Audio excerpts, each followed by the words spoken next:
ടിപ്പറാണ്. അവര് ഹർത്താലാന്ന് അറിയത്തില്ലെന്ന് പറഞ്ഞ് വന്നതാണ്. ഹിന്ദിക്കാരാണ്. ഹർത്താലാന്ന് അറിയത്തില്ലെന്ന് പറഞ്ഞ് വന്ന വണ്ടിയാണ്.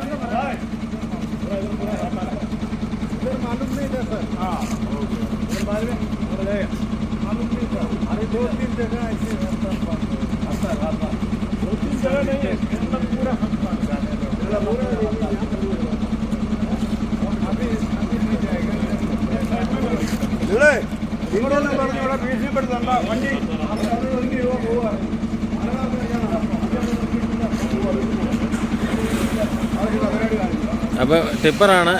ഹർത്താലാന്ന് അറിയത്തില്ലെന്ന് പറഞ്ഞ് വന്നതെന്ന് പറയുന്നു.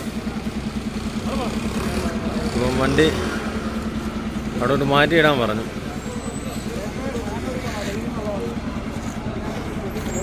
ഹർത്താലാണെങ്കിലും വളരെ മാന്യമായിട്ടാണ് അവർ കാര്യങ്ങളൊക്കെ പറയുന്നത്. അല്ലാതെ ഒരു അക്രമമോ കാര്യങ്ങളോ അങ്ങനൊന്നും ഒരു കാര്യങ്ങളുമില്ല. അവർ വളരെ മാന്യമായിട്ട് കാര്യം പറഞ്ഞ് മനസ്സിലാക്കുന്നു.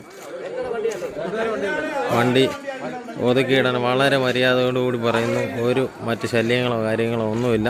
വളരെ മാന്യമായിട്ടാണ് ഹർത്താൽ അനുകൂലികളെല്ലാം ഇടപെടുന്നത്.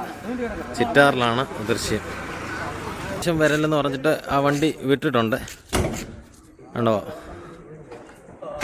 അവനോട് വളരെ മാന്യമായിട്ടൊരു 2 മിനിറ്റ് അവിടെ ഒതുക്കി നിർത്തിച്ചു. അതിനുശേഷം പൊക്കോളം പറഞ്ഞിട്ട് ആ വണ്ടി വിട്ടു അവർ.